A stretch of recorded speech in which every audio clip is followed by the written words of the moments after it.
Oi, gente, então, chegou na Netflix Wonder Woman Wild, um novo filme em animação em stop motion, um roteiro de Jordan Peele, conhecido como Nope, Nós e Corra, e por Henry Selick, que também dirigiu o filme e é diretor já conhecido por outras animações em stop motion, como Coraline, Seu Mundo de Jack e James o Pesco Gigante.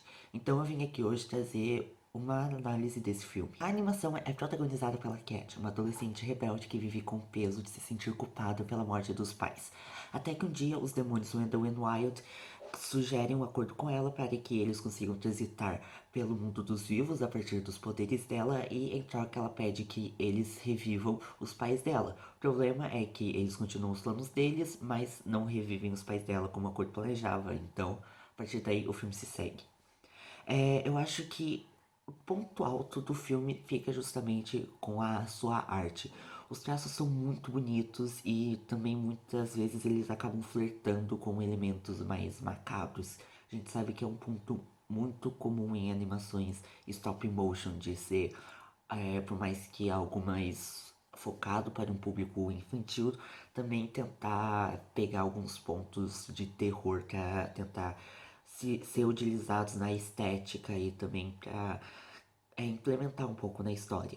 Quanto aos personagens, eu acho que os designs deles ficaram muito bons, principalmente porque eles foram feitos de uma maneira com que cada um realmente se diferencia entre si, ou seja, não é alguma estética muito repetida entre os personagens, cada um tem suas próprias características e muitas vezes pegaram características físicas dos próprios dubladores de alguns personagens para implementar no design deles. E isso também é muito bom porque, além do mais, o Underrun Wild tem um design de personagem que a gente já reconhece que é do próprio filme, não tem como confundir com outros filmes. Eu acho que isso é muito bom em questão da própria arte que é feita. Um ponto muito positivo foi a história. Eu acho que Jordan Peele e Henry Selick souberam muito bem como introduzir uma mitologia de um universo novo para fazer com que a gente entendesse bem o que estava acontecendo. Eles abrem muitos mistérios para conseguir chamar nossa atenção durante toda a história, mas eu acho que o mais importante é que eles realmente respondem tudo aquilo que eles levantam, não fazendo muitas pontas ficarem soltas. E eu gostei muito como eles abordaram temas profundos, principalmente em relação ao luto, mas também falaram sobre os nossos demônios internos e como nós os construímos e como muitas vezes deixamos eles dominar a gente. E eles também falam sobre como os mais poderosos se beneficiam das pessoas que são mais expostas para conseguir lucrar e de uma forma egoísta, ou seja, para só eles conseguirem ganhar algum benefício. Por outro lado, eu senti que o roteiro trouxe alguns conflitos e desafios que tiveram situações muito simples, por mais grandiosas que algumas coisas pareciam ser em relação à resolução delas.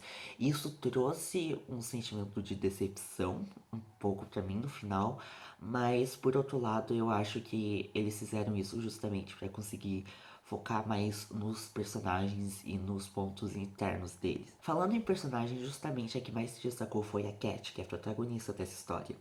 Ao longo do filme, o arco inteiro dela foi muito sobre as nossas questões internas, sobre nossos lutos, nossos demônios e sobre como nossos traumas podem nos afetar.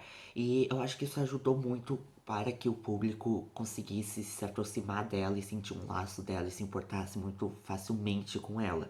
Porque nada do que ela faz, nada do que ela é à toa, sempre foi muito justificado.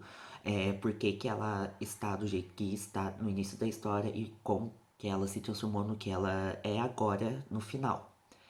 E ao longo do filme, a Cat ainda tem um companheiro como o Raul, que é um personagem menino trans, e eu gostei muito porque é uma representatividade muito importante para a comunidade LGBTQIA+, mas o mais importante é que ele foi muito bem trabalhado, ele não tá lá só pra, de certa forma, cumprir um papel que muitas empresas acham que é meio que só para atrair um público e acabam muitas vezes colocando personagens LGBTQIA+, como é, só um peso de papel que não tem muita importância na história, mas aqui o Raul foi muito bem trabalhado, eu acho muito importante, ainda mais tratando de animação, que é muito difícil, existe um grande tabu ainda de colocar personagens da comunidade lá.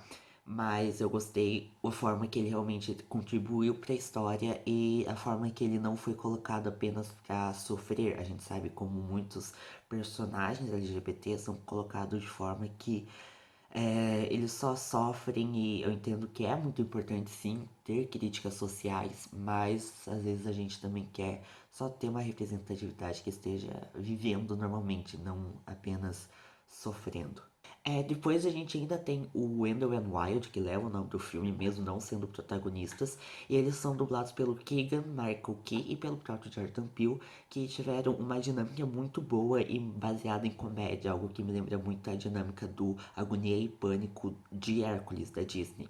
E eu acho que a relação deles é muito bem construída e, além do mais, eles não ficam naquele clichê da duplinha meio que idiota que não sabe o que faz. Eles realmente têm o plano deles e eles seguem manipulando os outros para isso, por mais que eles mesmos tenham sido enganados no final. E no elenco a gente ainda tem a incrível Angela Bassett, que eu amo demais, e ela tá fazendo a irmã Hailey, que no início eu fiquei com um pouco de medo dela ser uma personagem muito básica, que não trouxesse muita relevância para a história, principalmente pela forma que ela foi introduzida.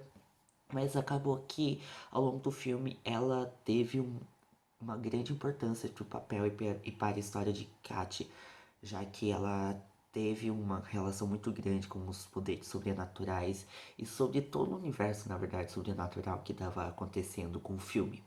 E os antagonistas ficaram com Irma Gerd e Lane, que pra mim, justamente pelos pontos mais sobrenaturais, mais místicos do filme, acabaram ficando muito pelo fundo, assim, eles não tiveram um grande destaque, na minha opinião, eu não sei, eu senti que eles acabaram ficando muito esquecíveis, mesmo sendo os grandes vilões dessa história toda, o que é um pouco ruim, já que eles são os antagonistas, então criaram, sim, um pouco de conflito, mas eu não sei se eles ficaram muito pequenos em relação às coisas grandiosas que estavam acontecendo ao redor deles.